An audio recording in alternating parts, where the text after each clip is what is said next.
Recognizes the gentlelady from Illinois for her questions. The floor is yours. Thank you. Admiral, thank you for being here today. We know the Coast Guard does an incredible job with what you have, but also remains chronically under-resourced. The Coast Guard does life-saving work to respond to maritime disasters, combat the flow of illegal drugs, counter China, and prevent cyber attacks. I strongly support large increases to your budget, probably even larger than you've requested in some areas. But I'm concerned that this administration's political goals are shifting those limited resources away from strategic theaters where bad actors are aggressively testing American resolve. In your written testimony, you stated that the Coast Guard is, quote, surging operational forces to the U.S.-Mexico border and the Gulf of Mexico. So my question for you is, where specifically are those forces and resources to support them coming from? What theaters and missions were they assigned to before this surge? How many deportation flights has the Coast Guard flown? And why is that the best use of the aviation assets? Ladies and gentlemen, welcome back to America First. If you're new here, make sure to hit that like button and subscribe, because we bring you the real analysis that the mainstream media won't give you. We're cutting through the noise and getting to the truth about what's happening in our government. And if you want to support independent conservative media, head over to patreon.com/AmericaFirst, where you can support our channel for as low as $5 a month. Today, we're breaking down a congressional hearing that perfectly demonstrates why we need strong conservative leadership and why the Trump administration is getting things done at the border while dealing with typical Washington swamp creatures trying to undermine our national security priorities. We're looking at testimony from a Coast Guard Admiral about border operations and a manufactured controversy over essential military equipment. Ranking Member Underwood, thanks for your questions and your support. First, to answer your question about the alien expulsion operation flights, to date, since 20 January, the Coast Guard has flown 157 of those flights in support of other Department of Homeland Security components for southern border security operations. As to the other operations where we have surged assets to the southern border, and for us, the southern border also includes the border approaching Florida and our territories in the Caribbean. Mm-hmm. That's part of the southern border for us as well. And so we took planned operations from some other areas and into consultation, principally supporting combatant commanders. I consulted with those combatant commanders and the Department of Defense and briefed the Secretary on my plans to temporarily change some of those planned deployments. Now, this type of decision is not unprecedented, and we make those tough trade-offs all the time because there's an increasing demand for Coast Guard resources and always a limited number of cutters, boats, aircraft, and crews to provide them. And so that's part of the risk decision that I make in consultation with our area commanders. Have any personnel, vessels, air assets, or other resources been pulled from the Coast Guard's Arctic strategy to accommodate the southern border surge?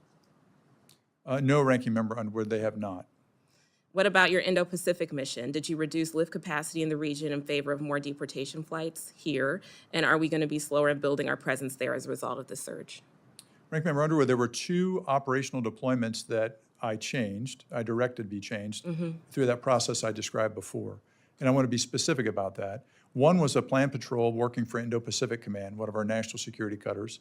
And I consulted with Admiral Paparo about that before making that change. But there's been no change in our permanent presence in the Indo-Pacific. The other change in the Atlantic, you asked about the Arctic. We had the cutter Calhoun, another national security cutter that was scheduled to support a port visit for a senior leader meeting of the Arctic Coast Guard Forum in Iceland, and we canceled that planned meeting. It wasn't an operational meeting, and so that was related to the Arctic, but I wanted to be specific and clear in my answer. And what about the Great Lakes, where the Coast Guard plays a critical role in commerce and safety for the community I represent? Has there been any change to the staffing plans for the Great Lakes region? There have not been changes to that staffing plan. Our presence in the Great Lakes remain as important as always, which includes our domestic icebreaking presence there. Excellent. In your testimony, you also wrote that you are tripling the number of forward deployed air and surface assets at the southern border and simultaneously seeking total operational control of the region. It's clear strategic trade-offs are being made, and I'm concerned about the impact on your other missions. The Coast Guard desperately needs more funding to meet its mission, and the passage of a reconciliation bill is far from guaranteed at this time. And Coasties, like most Americans, are struggling with the rising cost of living. I speak frequently with young guardsmen and women who struggle to afford housing and access medical care, which is why I was horrified last Friday when we received a last-minute addition to your spend plan for fiscal 25, a new $50 million Gulfstream 5 for Secretary Noem's personal travel coming from the Coast Coast Guard budget. She already has a Gulfstream 5, by the way. This is a new one. And so, Admiral, I have just one question for you here. Have you received any outreach, requests, or any other communication from anyone above you at DHS or any political appointee in the Trump administration regarding a new plane for the Secretary? Ranking Member Underwood, so first of all, thank you for the support of the committee and the continuing resolution for 25. And as part of that spend plan to address the needs of our service members and their families, we're able to provide that cover the pay raise for military and civilian personnel, including a targeted pay raise for our junior enlisted personnel, which was essential. You had asked about the military command and control aircraft. So first of all, meeting the needs of our Coast Guard men and women that are doing frontline operations is my top operational priority, and it's a top operational priority of the Secretary. She's been clear with that to me, and I know she testified to that effect before the subcommittee last week. The Coast Guard, like the other military services, operates 2 military long-range command and control aircraft.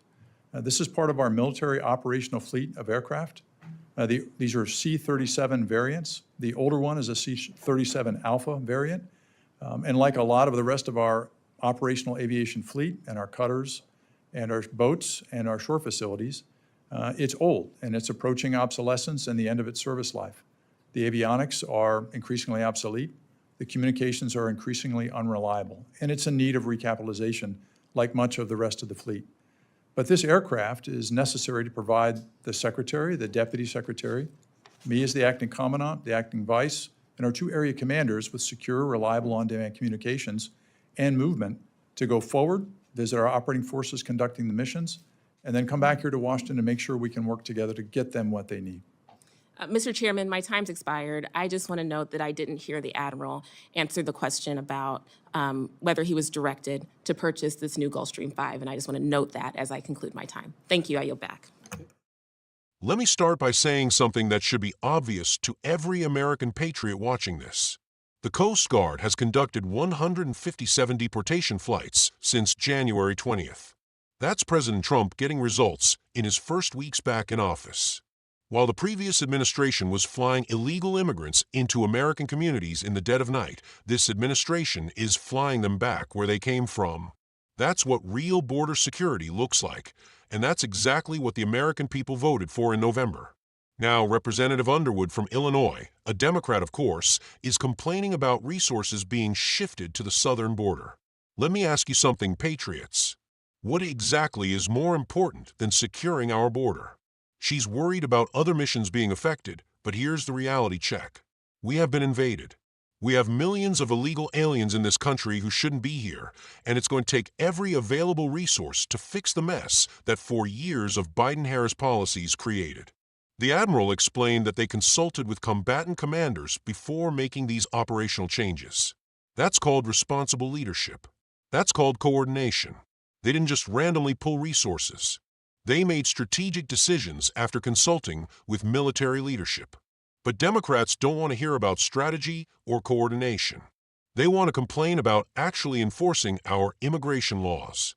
And let's talk about what specific changes were made. They canceled one patrol working for Indo-Pacific Command and redirected a cutter that was scheduled for what the Admiral called a senior leader meeting in Iceland. So we're talking about postponing a meeting and redirecting one patrol so we can secure our own border. Any rational person would say that's exactly the right priority. We can't protect other regions of the world if we can't even protect our own homeland. The Democrat representative keeps pushing this false narrative that we're somehow weakening our position globally by focusing on border security. This is the same backward thinking that got us into this mess in the first place. For decades, Washington has been more concerned about policing the world than protecting American citizens. President Trump ran on America first, and that means securing America first. Now here's where it gets really revealing about the mindset of these Washington swamp creatures. Representative Underwood is absolutely outraged about a $50 million aircraft for Secretary Noem. She calls it horrifying. $50 million horrifies her when it's for American security leadership. But where was this outrage when the Biden administration was spending billions on foreign aid to countries that hate us? Where was this horror when they were funding gain-of-function research in Chinese labs? Where was the concern about taxpayer money when they were giving hundreds of billions to Ukraine while American veterans were sleeping on the streets? Let me explain what this aircraft actually is, because the Democrats and their media allies are spinning this as some kind of luxury jet for Secretary Noem's personal vacation travel. This is a military command and control aircraft. The Admiral was very clear about this.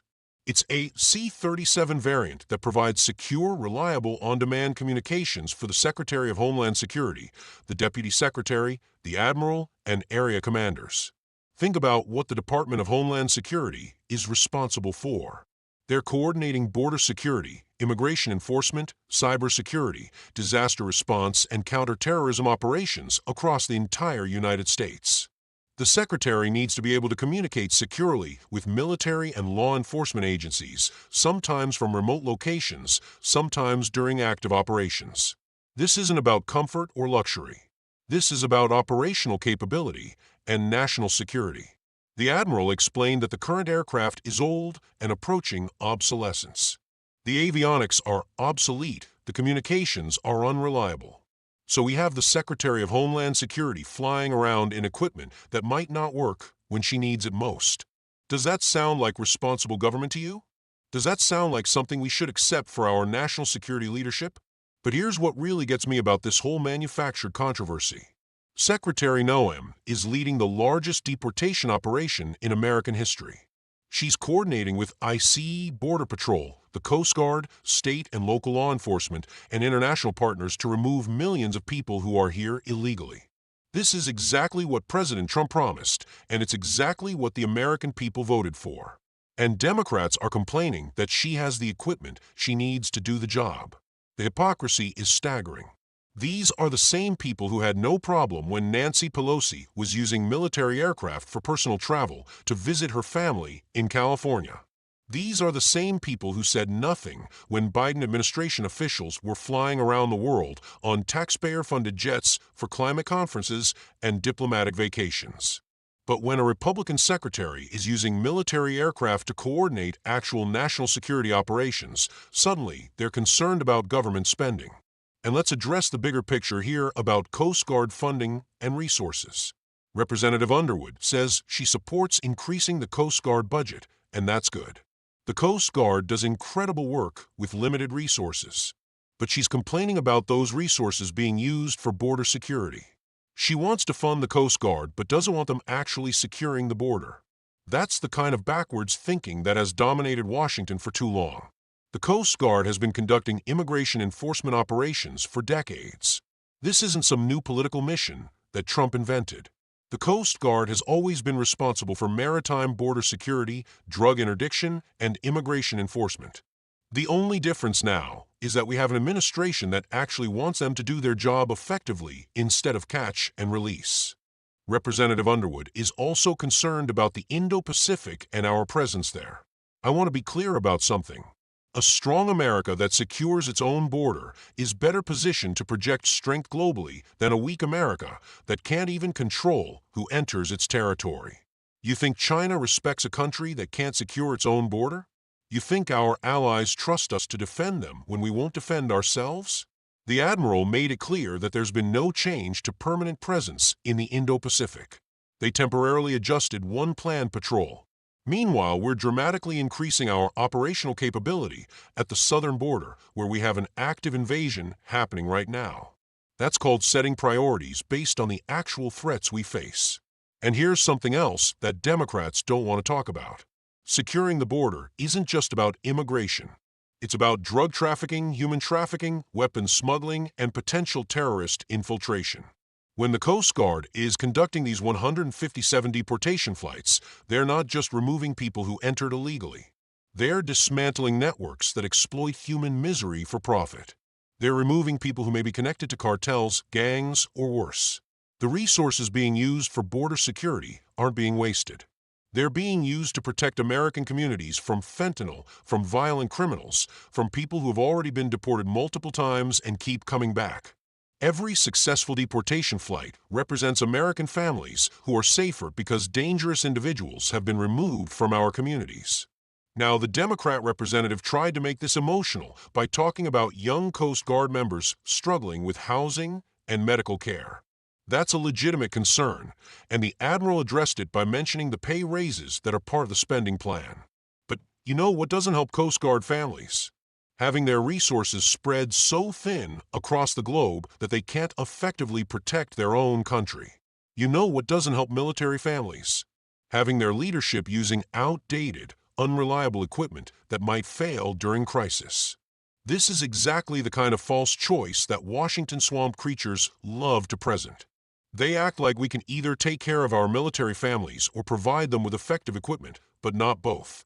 That's nonsense. We can and should do both. We should pay our Coast Guard members well and give them the tools they need to do their jobs effectively. But here's what I find most telling about this entire exchange. At the end, Representative Underwood complained that the Admiral didn't answer her question about whether he was directed to purchase the aircraft.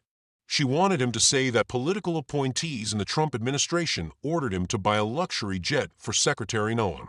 When he explained the legitimate operational need for the aircraft, she dismissed it because it didn't fit her narrative. This is how the swamp operates. They ask loaded questions designed to create controversies, and when they get factual answers that don't support their narrative, they claim the questions weren't answered. The Admiral explained exactly why the aircraft is needed, how it fits into military operations, and what capabilities it provides. But because he didn't say what she wanted to hear, she pretended he didn't answer the question. The truth is that every major government department has aircraft for senior leadership. The Department of Defense has them. The State Department has them. Even Congress has access to military aircraft for official travel. This is standard government practice, and it's necessary for operational effectiveness. But when it's a Trump administration official who might actually use the aircraft to secure the border instead of attending climate conferences, suddenly it's controversial. Patriots, this hearing perfectly illustrates the choice we face as a country. We can have leaders who prioritize American security and give our military and law enforcement the tools they need to protect us, or we can have politicians who care more about optics and political theater than actual results. We can have an administration that uses every available resource to secure our border and remove people who shouldn't be here, or we can go back to the catch and release policies that created this crisis in the first place. President Trump promised to secure the border and conduct the largest deportation operation in American history. Secretary Noem is delivering on that promise. The Coast Guard is supporting that mission with 157 deportation flights and counting. And Democrats are complaining that our national security leadership has the equipment they need to coordinate these operations effectively. The American people spoke clearly in November. We want our border secured. We want illegal immigrants removed. We want our laws enforced. And we want leaders who will use every available resource to protect American citizens instead of worrying about what Democrats and the media might say. This $50 million aircraft isn't waste or luxury. It's an investment in operational capability. It's ensuring that the people responsible for our homeland security can communicate securely and travel safely while they coordinate the most important domestic security operation of our time.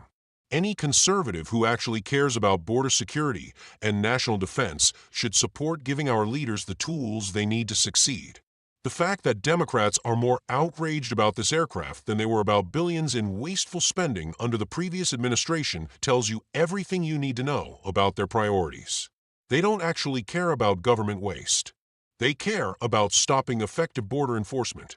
As we wrap up, remember that this is exactly why we need to support strong conservative leadership and hold these swamp creatures accountable. The American people voted for border security, and we're getting it. The American people voted for competent leadership, and we're getting it.